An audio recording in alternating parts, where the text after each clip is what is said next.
What is the science of reading? What are leaders doing to accelerate reading achievement?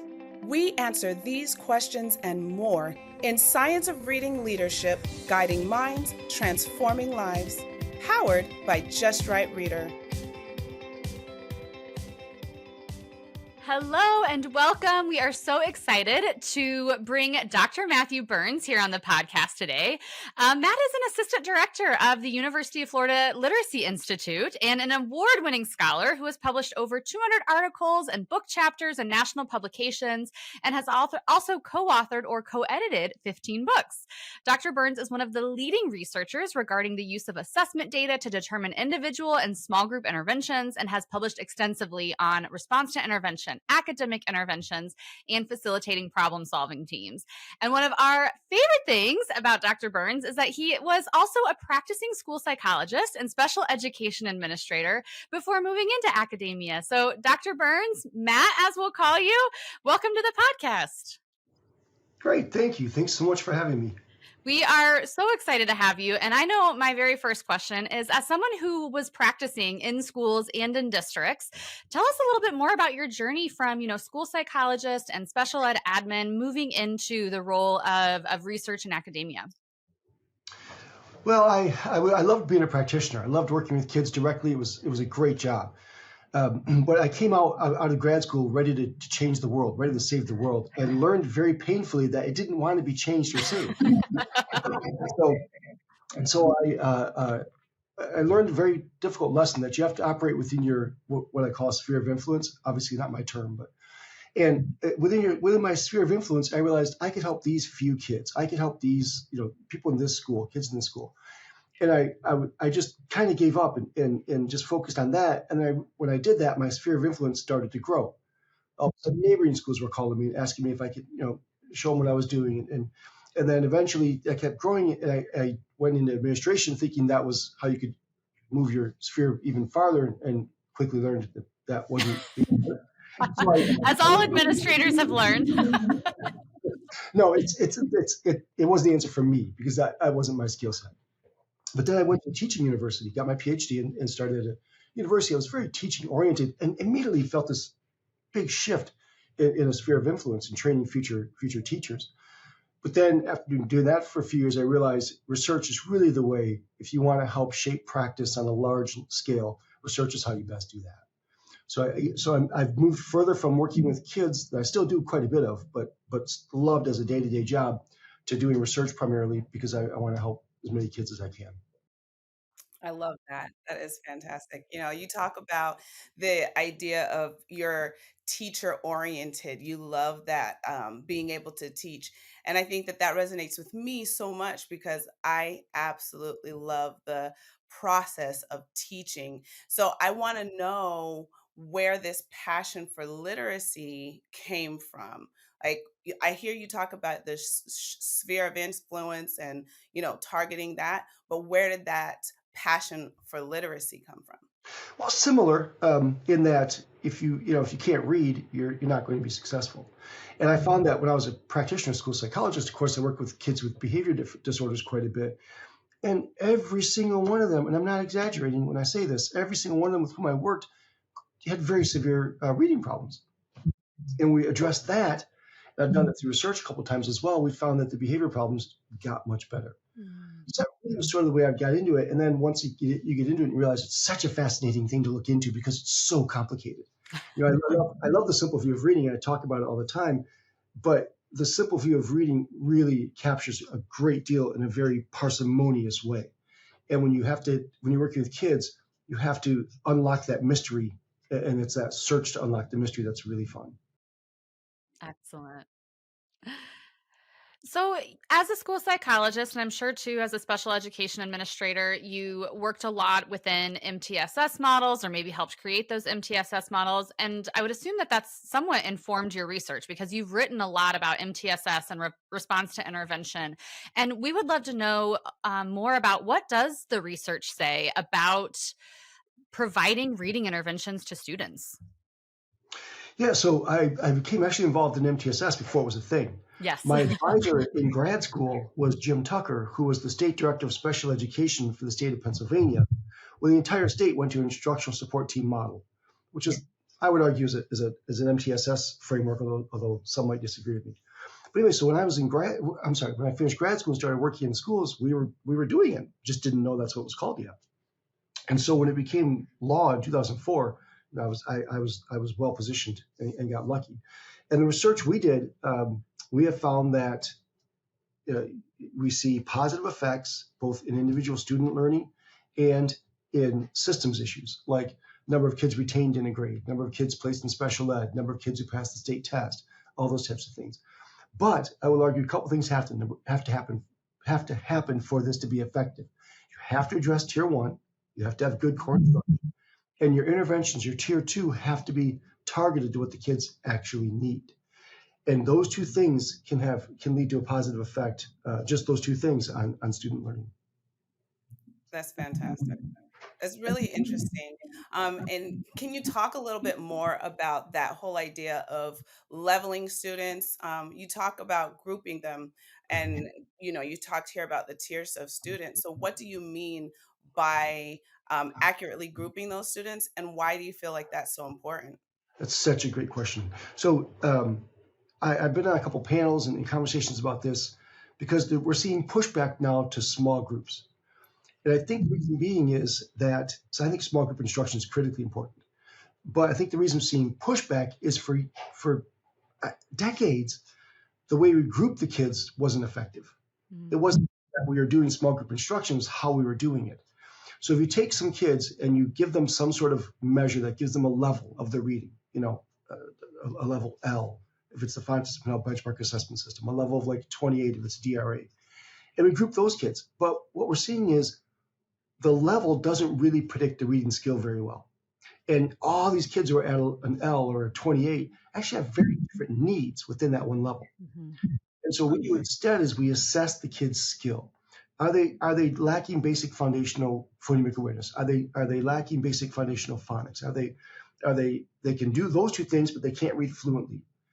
So we look at that level of, I shouldn't say usually level. We look at that skill rather than level and use those data to drive our small group instruction, and then just match it up. So if they need phonemic awareness, we do a phonemic awareness instruction or intervention within tier 2 for MTSS. If it's phonics, we do that. And that's when you see much more growth. When you are putting students into a phonics intervention, is it important to get down to the specific phonics skill, for example, specific vowel teams or consonant blends? Is it important to get down to that level of skill for interventions? It is. So you can use more broad estimates of phonics to sort of group the kids to start with. But yeah, absolutely. Once you start delivering the intervention, you really have to know where to start, exactly where to start for the kids. And it's okay if you have a small group and maybe some of the kids just need some review on this one skill, digraphs or something, and these kids don't know it at all. That's okay. But yeah, you should really get down to that level of specificity. Yeah. We're seeing like a lot of students who are presenting with dyslexia, right? We're seeing a lot of students who across the board in our schools, and we're seeing a lot of legislation that's being pushed down and really addressing this idea of dyslexia. So where does that learning disability fall within your research, fall within what you're seeing, fall within the strategies that we can use to support our students based on your research?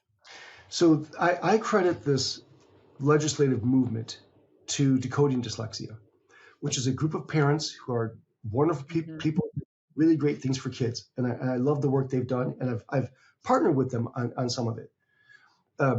My only pushback is I'm not convinced identifying more kids with dyslexia is the answer.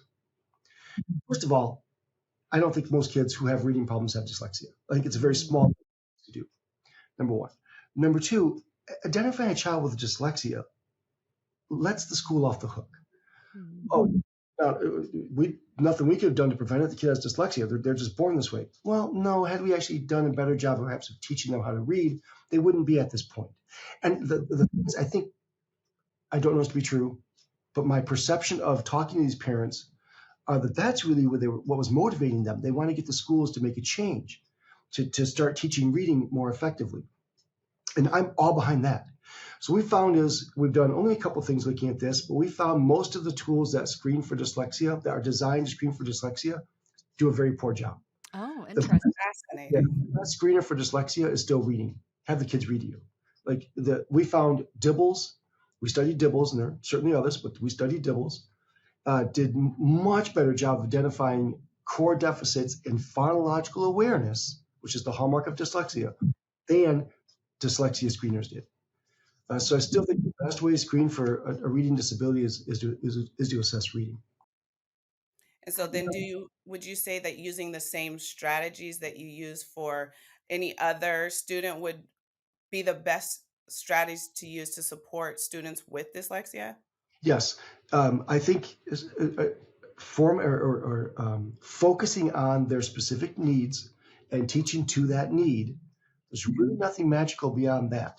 Now, some kids with really difficult, really low reading skills or severe reading problems, yeah, they might need more repetition. They might need more, perhaps more modeling. There might be something we have to do to modify the instruction to better match that kid's needs. But we start with the baseline, which is making sure we're targeting what those kids actually need. And even kids with dyslexia, when we get to that level, we see much more growth. Matt, would you say, obviously, you would use a screener or an assessment, like you mentioned, to determine students' needs. What have been the best practices you've seen to match intervention instruction with students' needs? And on a district level, what are some of the best systems that you've seen put in place to use this data to provide appropriate instruction? So districts are doing this. I've been writing about targeting interventions for some time now. And I don't know if I can say, I don't think I said in the article which school it was. I won't say which school it was. In Missouri, that I knew quite well, I was talking about sort of target interventions with them. And they said, well, this is what we do. And they showed me the framework that they did. Now, they've never worked with me about it. I had no connection to this project whatsoever, but it was really good. And they were doing exactly as just described. So basically, every kid received two screeners. They received like a star reading or MAP or some of those group administered reading comprehension measures, and a curriculum-based measurement or a reading fluency measure. And those two pieces of data were a really good place to start. And if a kid had low comprehension and low fluency, then they might look at the accuracy, percentage of the words kids write correctly. If they were demonstrating low accuracy, then they had to go look at actual assessed decoding more, and they use a quick decoding inventory, and they had a phonemic awareness inventory as well. So they were doing this and targeting the intervention. So we saw this and said, well, hey, can we study it? And of course, we saw significant effects. We saw that the kids that got targeted did better than the kids that didn't. So same interventions, same pool of interventions, just this kid was targeted in these schools because they were doing a phased-in implementation. These schools that were matched on many important variables, they didn't see the same level of growth because they were just picking interventions sort of not as systematically. And then, so we saw, so the kids that were getting the target intervention grew at a rate that was consistent with the good readers.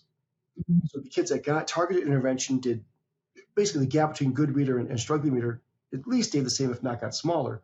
But didn't get targeted, the gap got bigger. So it did work. This was a good sized school district doing this work all on their own and seeing success. And I know lots of schools across the country that do that. So it's not difficult to do. You have to have a good PLC, a professional, in my opinion, a professional learning community, a solid PLC model drives a good MTSS. This episode is brought to you by Just Right Reader. Extend phonics instruction, strengthen school-home partnerships, and accelerate reading achievement with take-home decodable packs from Just Right Reader. Personalized take-home packs make phonics fun and accessible for families. Every book comes with a video phonics lesson and writing pages to help readers reinforce their decoding and writing skills.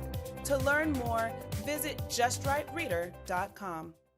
Matt, I've done a lot of work with school districts all over the country. And one thing that I have noticed is that we use a lot of acronyms and we use a lot of vocabulary that sometimes mean different things all over the country, and sometimes even within the same school and within the same district. So, would you give us just some background on what you view MTSS truly is and what RTI truly is? Just so that we can all have that same common vocabulary and understanding for the purposes of this podcast. Wow, awesome. So we defined MTSS, myself, Shane Jimerson, Amanda Vanderheiden, Stan Dino, we defined it as a systematic use of assessment data to most efficiently allocate resources to enhance learning for all kids, right? So it's basically that. It's we do universal screening, and we have teams that look at the data and use the data to drive instruction intervention. And then we have interventions that match the need. Now, I don't define tier one, tier two, tier three, as most people do. People define tier one, whole class, tier two, small group, tier three, one. I have lots of tier three interventions that are in small group, and frankly, some tier two interventions that are one-on-one. Right. So I consider it to be the level of analysis needed to identify what the kid needs. So tier one, we do class-wide interventions. We just look at the screening data and say this class is low. That's it. Tier two, we will dive in a little bit more and say, wow, this kid needs phonics, this kid needs fluency, et cetera.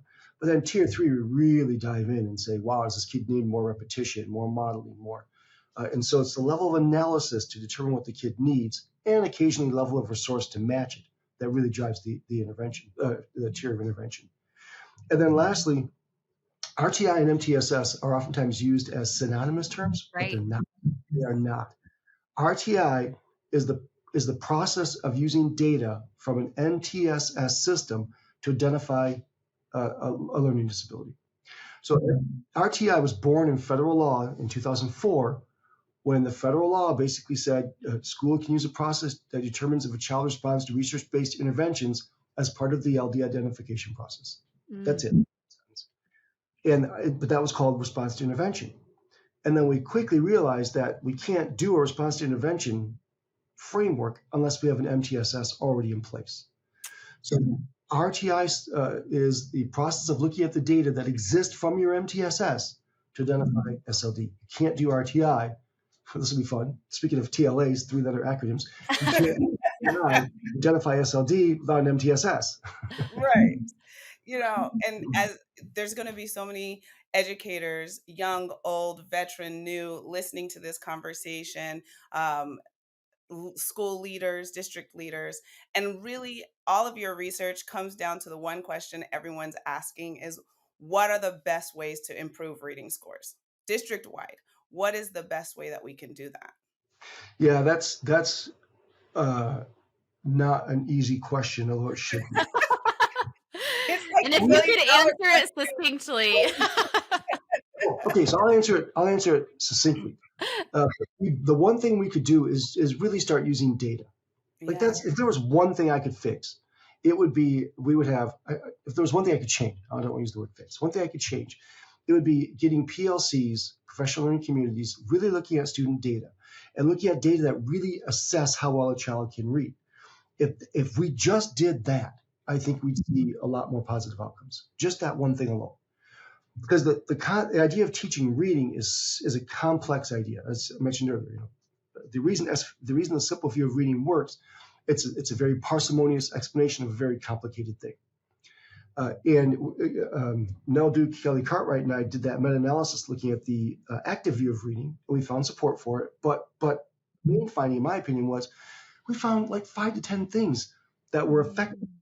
Teaching text, teaching phonics, of course, yes, of course, but teaching vocabulary. Teaching vocabulary was just as effective.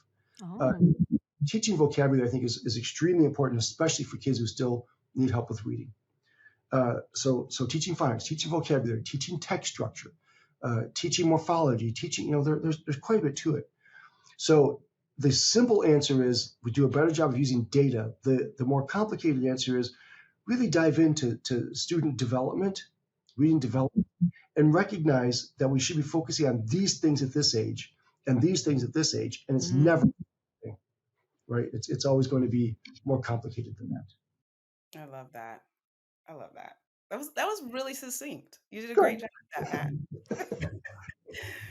Is Are there any common missteps you're seeing in terms of leading this charge of science of reading? We have a lot of people who listen to this podcast who are in positions of leadership, whether that's at the district level or the school level, and we're all trying to make sure that we're leading our entire school district to success and to be implementing quote unquote the science of reading with fidelity and effectively. What are some common missteps that you see in that leadership aspect?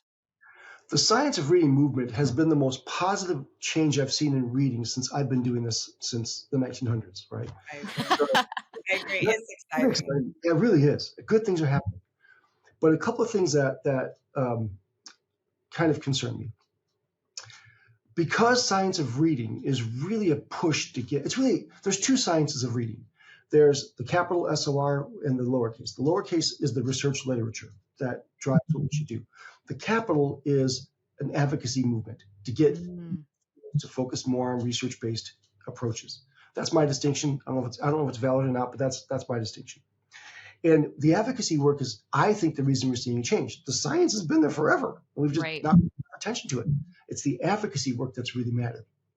Now, because the advocacy work is really pushing to take the science and make it consumable, so it's getting it in the hands of people, we're seeing more blogs, more podcasts, more things like that, which is great because it's getting information out in a way that we never could before.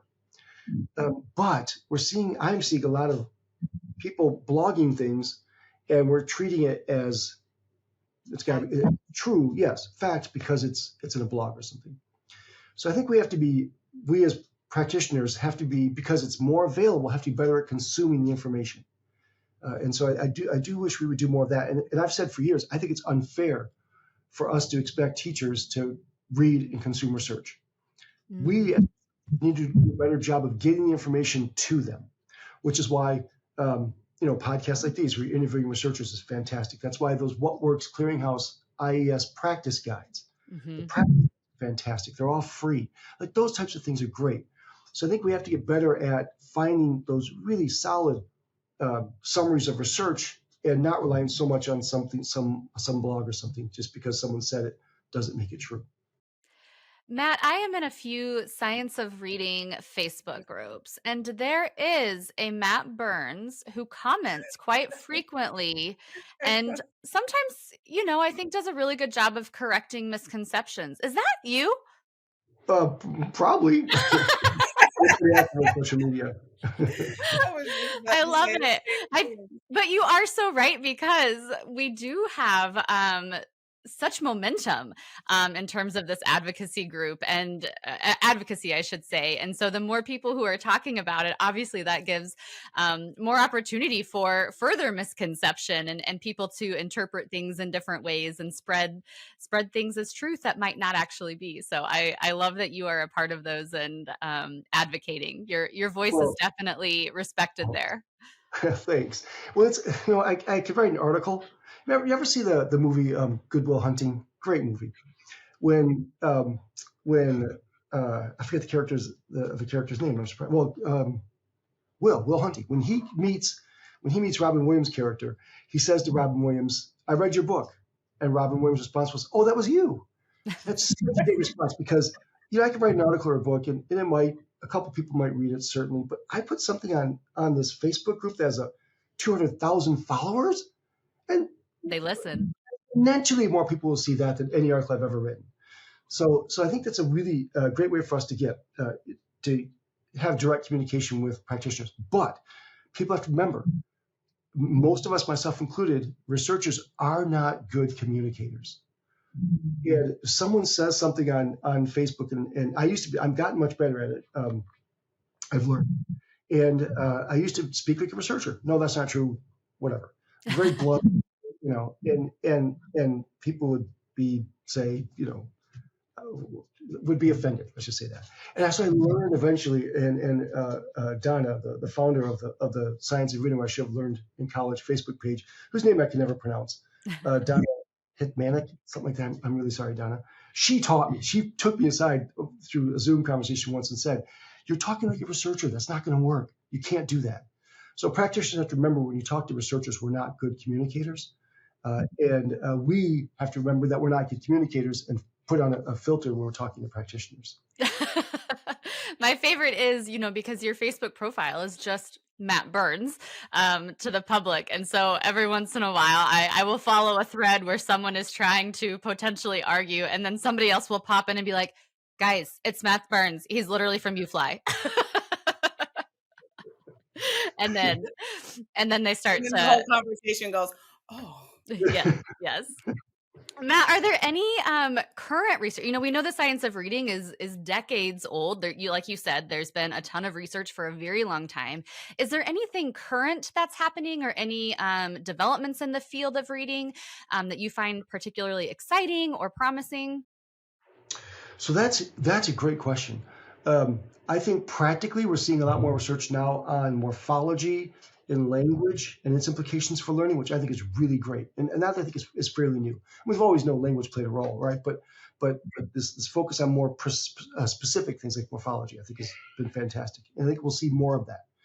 I think we're now understanding phonemic awareness better, and uh, we've seen some fads come and go in that. And I think research has responded to those fads, and hopefully the fads are now going instead of coming. And we're moving more towards better understanding, more sophisticated understanding of language's role, and we're seeing more morphology.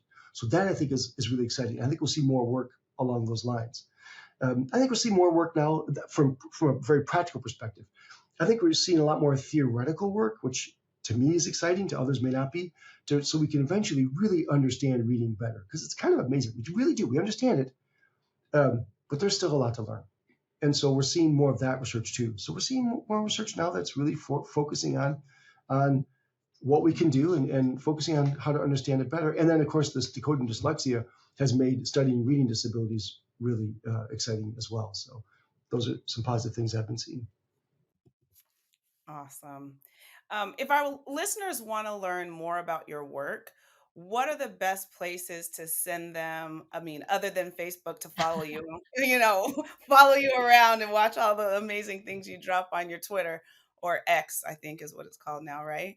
But if our listeners really do want to learn more about your work, where should we send them? Well, I have a YouTube channel. If you just go to YouTube and search Matthew Burns. Now, I started it during the pandemic. And the reason I started it was people weren't sure. I was seeing in social media, how do I reach these kids? How do I work with these kids through Zoom? And I didn't have an answer. So I just started playing with it and testing it out and thought, okay, this will work. And so I went on and created a YouTube channel where I would demonstrate how to teach phonemic awareness through Zoom, how to do fluency building, all these types of things, how to do assessments. And people seem to like it. So I started doing two more things. I'll put videos on there that demonstrate interventions, model interventions. Oh, And also I'll put videos on there if an article comes out that I think is really cool and I want practitioners to see it and understand it. I'll call the author and say, hey, let me do a 15-minute interview with you. You explain the implications for practice, and it's short, it's pretty easy. And so that's on there as well. And then occasionally I'll have a video recorded lecture or something I might put on there. So that's a good place, my YouTube channel. If you also, I'll send the listeners to Press. If you go to presscommunity.org, so it's PRESS, Press. Press was a reading program that I helped author with Lori Hellman, Jennifer McComas, and some other people in Minnesota. And it was basically a way to build an MTSS. And we did that in around 2010, and it turned into this great project. And now it's this fabulous website, and I don't get royalties. So if you go to, I'm not getting royalties. We decided not to get royalties, which is a decision I've regretted, but still, it's there. Presscommunity.org. I have there's some information there that represents the work I've done as well. And then I'm going to send listeners to Google Scholar. yes. So I wish more practitioners would use Google Scholar. Well, see on Facebook, someone posts, hey, any research on this? So I'll go to Google Scholar and put it in, and I find 5 things, no problem. Yes. So I wish listeners would try Google Scholar. Now, you're going to get articles you probably don't have time to really read and stuff, but at least you can see, oh yeah, there's 5 studies on this. Like, that's at least a first step. So I'm going to hopefully Absolutely. people can. I did that, in fact, to prepare for our interview today. I Google Scholared your name and got a whole host of wonderful research right at my fingertips. Cool. Right. Fantastic. Now, again, the Robin Williams response would be, "Oh, that was you?" Yeah. Yeah, I was the one Google Scholar search. Oh, boy. It's too funny. Well, Matt, thank you so much for sharing your expertise with us and our listeners today. We know that we just have thousands and thousands of leaders across the country who are wanting to make sure that they are doing everything they can to accelerate reading achievement for the students across the U.S. And so we truly appreciate your contribution to the field and sharing that with us today. Thank you. Thanks so much. Thanks for having me on. This is fun. Now, before you go, we have two questions, or a question that we always ask all of our listeners, or that we're going to. And that is, what are two things that they can do or we can do to accelerate reading achievement? So two things, I've kind of already said them, so I'll restate maybe more pragmatically. So that's two things. Number one, regardless of your intervention or small group instruction, one thing would be small group instruction. So you have to have, I probably would never argue against it and wouldn't argue against whole group instruction. You have to have that, of course, but still think small group instruction is really important. So one, do small group instruction, and two, use data to focus it. So assess comprehension, fluency, phonics, and phonemic awareness. Find the most fundamental skill in which the kid still needs development, still needs to grow, still shows holes, and focus your small group instruction there. I think if we just did that, we'd see a lot more growth. Awesome. Thanks for joining us. If you found this conversation valuable, please subscribe and leave a review on your favorite podcast platform.